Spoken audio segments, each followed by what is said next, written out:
మధ్యప్రదేశ్లో border security force BSF ఒక కొత్త విద్యా వ్యవస్థని ఏర్పాటు చేసింది. అది డ్రోన్ ట్రైనింగ్ సెంటర్.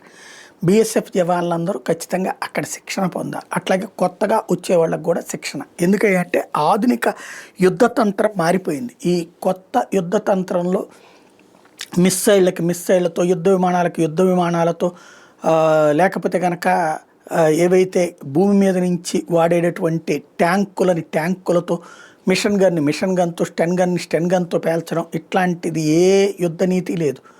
శత్రువుని ఎంత తక్కువ ఖర్చుతో ఎంత ఎక్కువ నష్టం కలిగించగలం అనేటటువంటిది మాత్రమే లెక్క. అందుకని రష్యాలో ఉన్నటువంటి యుద్ధ విమానాలను దెబ్బతీయడానికి ఒక్కొక్క యుద్ధ విమానం 100 కోట్ల రూపాయలు ఉన్నటువంటి చోట్లకి 40,000 50,000 రూపాయలు విలువ చేసే డ్రోన్కి ఆయుధాలు బాంబులు గట్టి పంపించి నాశనం చేసింది ఉక్రెయిన్. అట్లాగే ఉక్రెయిన్లో ఉన్నటువంటి ముఖ్యమైనటువంటి ప్రదేశాలని డ్రోన్లతో నాశనం చేస్తుంది అటు పక్కన రష్యా. అట్లాగే ఇరాన్ ఇజ్రాయెల్ వార్లోనూ చూసాం. ఇప్పుడు ఇందులో కీలకమైనటువంటి మార్పు ఏంటంటే భారతదేశానికి సంబంధించి డ్రోన్ టెక్నాలజీ మీదన అవగాహన ప్రతి ఒక్క సైనికుడికి ఉండేటందుకు అనుగుణంగా శిక్షణ ఇస్తున్నారు. అందులో మధ్యప్రదేశ్లో ఇండోర్లో ఏర్పాటు చేసినటువంటి సెంటర్ బీఎస్ఎఫ్ వాడుతోంది. భారీ ఎత్తున అక్కడ బీఎస్ఎఫ్ జవాన్లకు శిక్షణ ఇస్తున్నారు.